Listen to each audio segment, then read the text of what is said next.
Madame, Monsieur, bonjour, un excellent début d'après-midi à tous. Vous êtes sur le Oula, c'est l'heure du journal.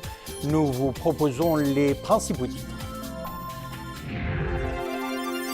Sa Majesté le Roi a procédé hier à Titmelil au lancement de 2 projets solidaires. Il s'agit d'un centre de formation et d'insertion des femmes et des jeunes et d'un centre médico-psychosocial qui seront réalisés par la Fondation Mohamed V pour la solidarité.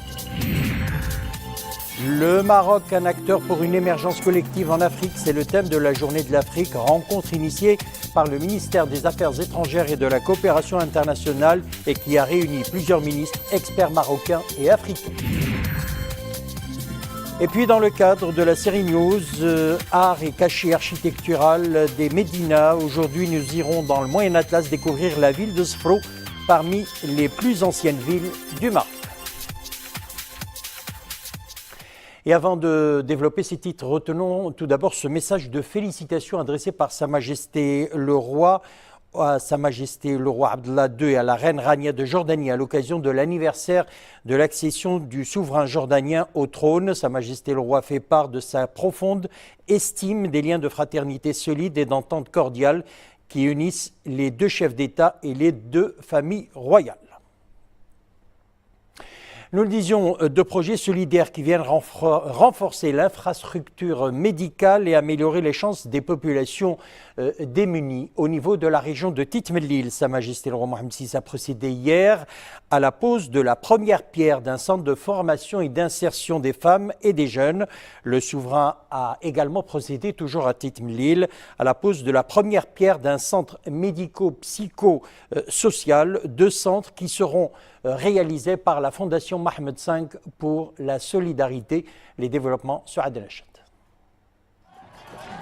Le futur centre médico-psychosocial est le 2e du genre, initié par la Fondation Mohamed V pour la solidarité au niveau de la région Casablanca-Stade, après celui inauguré par Sa Majesté le Roi vendredi dernier à l'arrondissement Moulay Rachid. Un projet qui vient répondre aux déficits enregistrés en matière d'infrastructures médicales dédiées à la prise en charge psychosociale des personnes instables psychologiquement. Pour ce faire, le centre disposera d'un pôle médical comprenant des salles de consultation en médecine générale, psychiatrie et psychologie, d'un pôle communautaire abritant des ateliers de métiers et de coiffure esthétique, des salles d'éducation physique et de formation, ainsi qu'une unité d'écoute. Le centre fait partie intégrante du programme socio-médical de proximité pour la région 2016-2020 et d'un plan d'action mené par la Fondation visant à soutenir le secteur médical national à travers le renforcement de l'offre médicale existante et l'amélioration de l'accès aux soins des populations les plus démunies. Ce centre médico-psychosocial de Titmelil, qui va permettre la prise en charge des personnes atteintes de troubles psychologiques stabilisés, va permettre à ces patients justement une meilleure inclusion sociale à travers une prise en charge qui combine le médical et le social par le biais d'activités communautaires, d'une prise en charge psychologique, mais également un accompagnement des familles, des patients. À forte valeur ajoutée sociale, la réalisation de ce centre vient conforter les différentes actions menées par la Fondation Mohamed V pour la solidarité au niveau de la région de Casablanca-Stade, pour le renforcement des infrastructures sanitaires au service du bien-être des populations démunies. Sa Majesté le Roi a posé la première pierre de l'édification du centre médico-psychosocial, un projet solidaire dédié à la prise en charge psychosociale des personnes atteintes de pathologies psychiques stabilisées.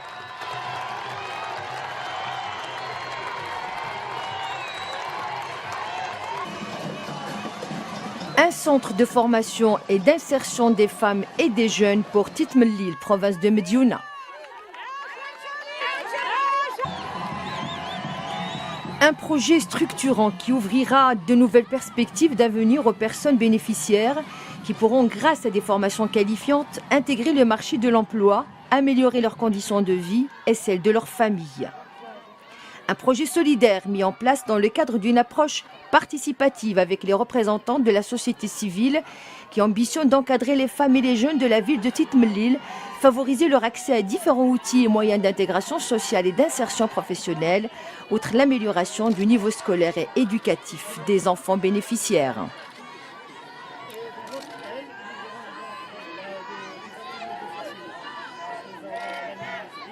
Cette nouvelle structure sociale vient apporter une réponse concrète en matière d'amélioration des chances pour les populations démunies de la région de Tite Mellil. Le futur centre abritera un pôle de formation professionnelle des femmes et des jeunes comportant des ateliers de cuisine, pâtisserie, de stylisme, modélisme, de coiffure esthétique, de menuiserie, aluminium, d'électricité du bâtiment et des salles de formation en informatique, infographie, en commerce et gestion d'entreprise. Le centre comprendra également un pôle d'activités scolaires, parascolaires et d'enseignement préscolaire abritant des salles de formation des éducatrices de l'enseignement préscolaire, d'alphabétisation, de soutien scolaire et un espace d'enseignement préscolaire. Les projets de la Fondation Mohamed V pour la solidarité sont à fort impact social et embrassent divers domaines, notamment ceux des activités génératrices de revenus et du renforcement de l'offre de soins en faveur des personnes vulnérables. C'est le cas du centre donc, de prise en charge des personnes souffrant d'infirmité motrice cérébrale, centre réalisé à Rabat grâce au soutien de la Fondation Mohamed V pour la solidarité et avec l'appui technique du Centre national Mohamed VI des handicapés. Ahmed El-Alaoui, Mohamed El-Shkar. Cette structure est unique en son genre au niveau de la région. Le centre offre une prise en charge médicale pluridisciplinaire, en plus d'un accompagnement social et psychologique en faveur des sujets atteints d'infirmité motrice cérébrale, IMC, plus particulièrement les enfants. Une double prise en charge pour une réhabilitation fonctionnelle et physique des jeunes enfants. Lorsqu'il est arrivé dans le centre, il ne pouvait ni s'asseoir, ni marcher, ni même bouger. À présent, grâce à la réhabilitation fonctionnelle et physique, il parvient à bouger et même à marcher. On voit bien le résultat. Il marche, le résultat est là. Les séances de réhabilitation physique lui sont bénéfiques.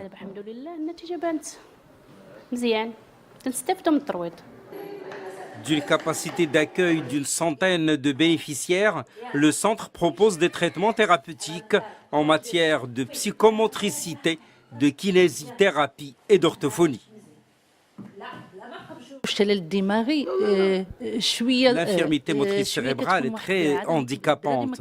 Les enfants ne sont pas autonomes. Notre rôle, c'est d'œuvrer à leur réhabilitation fonctionnelle et physique pour qu'ils puissent être autonomes.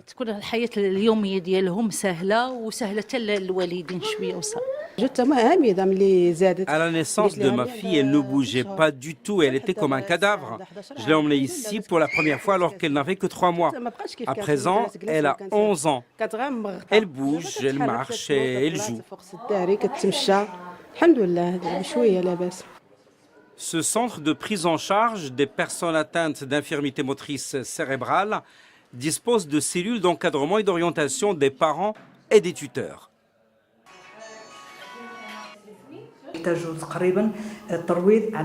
La réhabilitation des personnes souffrant d'infirmité motrice cérébrale se fait à vie.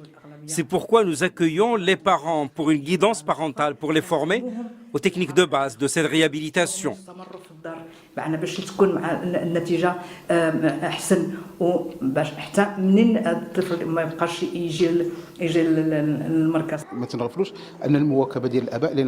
Le centre assure non seulement l'accompagnement des parents en matière de rééducation et de réhabilitation de leurs enfants, il assure également le suivi psychologique et social de ces parents. La prise en charge médicale est assurée par des médecins spécialistes, des professionnels du paramédical et des techniciens qui collaborent pour permettre une réadaptation optimale des enfants bénéficiaires. Le Maroc, un acteur pour une émergence donc collective en Afrique, c'est le thème de la Journée de l'Afrique tenue à Rabat et initiée par le ministère des Affaires étrangères et de la coopération internationale. Un événement phare qui intervient dans un contexte particulier, à savoir le retour du Maroc à sa grande famille africaine. Ont pris part à l'événement le chef du gouvernement, plusieurs ministres, experts marocains et africains et plusieurs ambassadeurs accrédités dans le royaume. Imanable. Jamais la journée de l'Afrique n'a été aussi africaine qu'elle l'est aujourd'hui. C'est en ces termes que le ministre des Affaires étrangères et de la coopération internationale s'est exprimé en ouverture de cette journée dédiée au continent et célébrée sous le signe d'une émergence collective. La politique africaine du Maroc atteint aujourd'hui un seuil nouveau. Elle est passée d'une concentration naturelle en Afrique de l'Ouest à une projection sur l'ensemble des sous-régions africaines. L'Union africaine, sans le Maroc, était un corps qui avait perdu son bras droit. Aujourd'hui que le Maroc réintègre, le continent africain est un corps entier, fort, capable de faire face aux grands ensembles qui sont en train de se constituer à travers le monde. Rabat opère ainsi une ouverture sur de nouveaux espaces et ne cesse de consolider son rôle de leader dans un continent qui change de visage et de vision. Le Maroc n'a jamais cessé de jouer un rôle important, tant au plan politique qu'au plan économique. Quand vous regardez un peu le nombre d'accords signés entre le Maroc et les pays africains, on se rend compte aisément de la place ô combien importante que tient le Maroc en Afrique. Singulière et multidimensionnelle, l'offre marocaine en Afrique se renforce à la faveur de partenariats multisectoriels pour une véritable croissance continentale. La politique africaine du Maroc a un caractère continental qui englobe l'ensemble des pays africains, ceux de l'Ouest, de l'Est, du Centre et du Sud. Le Royaume a une offre de coopération singulière qui n'est présentée par aucun autre pays. Toute une famille institutionnelle tournée désormais vers une coopération intracontinentale avec un énorme potentiel pour la croissance et l'intégration. On parle du baccalauréat à présent, nette baisse des fraudes d'au moins 60% par rapport à l'année dernière. Le ministre de l'Éducation nationale, de la formation professionnelle, de l'enseignement supérieur et de la recherche scientifique, Mohamed Hassad, a indiqué également que les premiers jours de l'examen du baccalauréat se sont déroulés dans de bonnes conditions. Les résultats de la session normale seront affichés le 22 juin. La session de rattrapage aura lieu les 11, 12 et 13 juillet. Et leurs résultats seront publiés le 21 juillet, a ajouté le ministre. La chambre criminelle près la cour d'appel à Salé a décidé de reporter à lundi prochain le procès des accusés dans les événements de Gdim Izig pour poursuivre les délibérations et entendre le parquet. C'est ce qu'a indiqué le procureur général du roi près la cour d'appel de Rabat, Hassan Daki. Hassan Daki a souligné également que 8 avocats, dont un espagnol, ont estimé que les requêtes présentées par les accusés et leur défense ne reposent sur aucune base juridique, aussi bien celle relative à l'incompétence de la Cour pour statuer du lieu ou celle ayant trait aux allégations de torture. Et puis cette information, la compagnie aérienne, la Royal Air Maroc, annonce que tous ses vols vers Doha sont opérés normalement, soit 5 vols directs par semaine entre Casablanca et la capitale du Qatar. Dans un communiqué, l'ARAM précise qu'elle continue à offrir à ses clients les continuations au-delà de Doha, en partenariat avec Qatar Airways, à l'exception de 4 pays, l'Arabie Saoudite, le Bahreïn, les Émirats Arabes Unis et l'Égypte.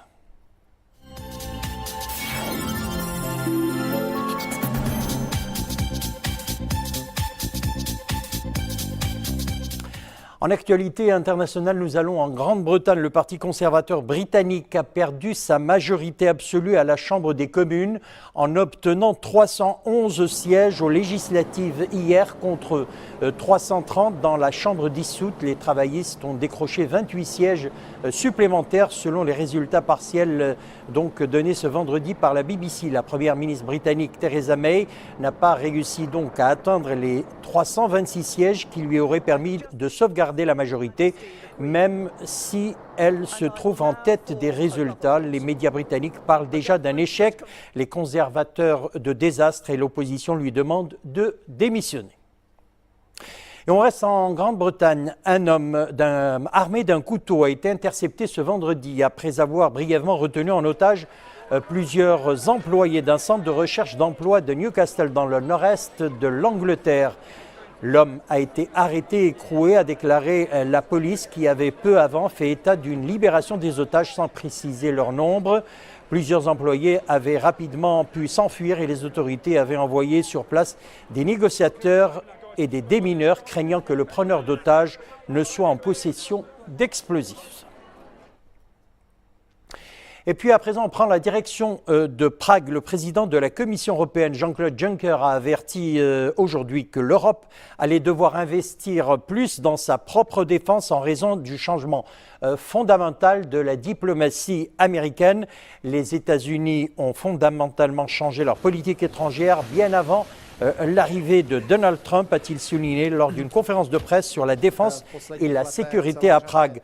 La Commission européenne a détaillé un projet censé mobiliser 5,5 milliards d'euros par an d'investissement pour la défense européenne et a proposé deux scénarios d'intégration militaire renforcée des 27.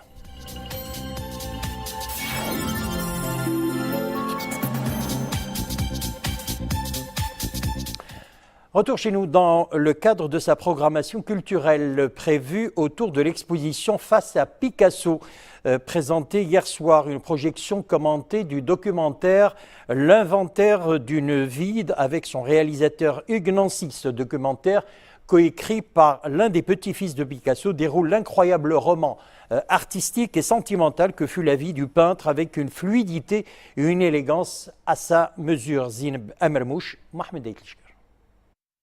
Une signature avait fini par masquer à la fois l'œuvre. Signature de Picasso, les peintures de l'artiste, ses dessins et ses sculptures, le tout dans un film en haute définition, une sorte de journal intime. Et le point de départ du film, c'est une narration autour de l'incroyable histoire de l'inventaire des œuvres de Picasso. À la mort du peintre, sculpteur et graveur espagnol en 1973, l'inventaire de son héritage artistique a duré pas moins de 7 ans. Comme vous ne l'avez jamais vu. On a retrouvé environ, dans l'inventaire, il y a à peu près 120 000 objets qui sont référencés, donc des dizaines de milliers d'œuvres. L'inventaire d'une vie, il ne porte pas uniquement sur les œuvres de Picasso, mais aussi sur des toiles d'autres peintres qu'il gardait dans ses nombreuses maisons. Le film permet de mettre en partage avec les spectateurs toute l'œuvre de Picasso et surtout ce que racontent ses œuvres sur la vie du peintre.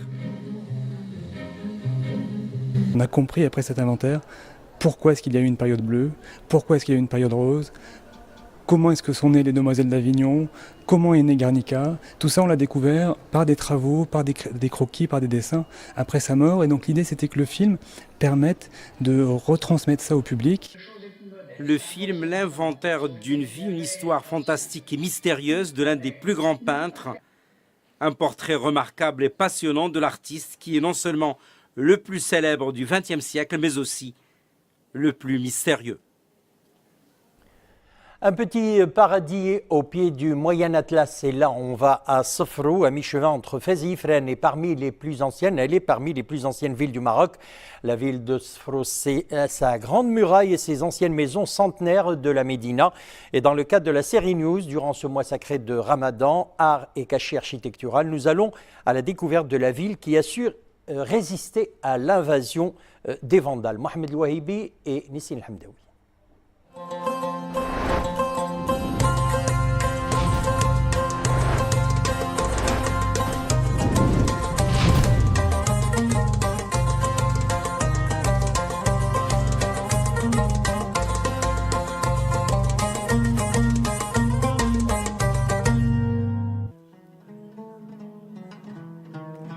À 30 km au sud-est de Fès, au pied des montagnes, se dresse la petite ville blanche de Sofrou, construite sur les deux rives de l'Oued Ghaya. Elle est connue pour ses jardins, ses vergers, mais aussi pour son style architectural typiquement marocain, avec une légère touche andalouse. Les murailles de l'ancienne Médina ont été construites sous le règne du sultan Moulay Slimane, début 1254, ce qui veut dire au XIIIe siècle. Au début du XIXe siècle, le sultan Moulay Abdelrahman a procédé à la destruction d'une partie de la muraille entourant l'ancienne Médina. Et c'est ce qui a d'ailleurs élargi cette dernière jusqu'à Bab el-Marba. Le but étant d'accueillir les Shorafa alaouiyines venus de Sijil Massa. Sofrou a elle aussi son quartier juif, El-Mellah. La ville fut le refuge d'une importante communauté juive venue du Tafilalt et du sud de l'Algérie. La cohabitation entre juifs et musulmans a laissé de profondes traces dans la ville. En témoignent les styles architecturaux multiples qui se côtoient avec harmonie.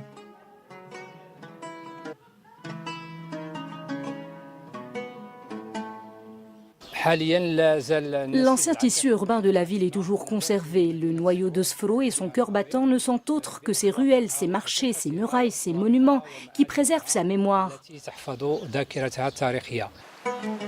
Sfro a plusieurs appellations. Les Juifs la nomment la Petite Archélim, les Français la surnomment le Jardin du Maroc.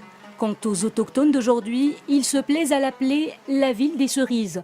Autant de surnoms qui reflètent le bien-être que la ville procure à ses résidents et même à ses visiteurs.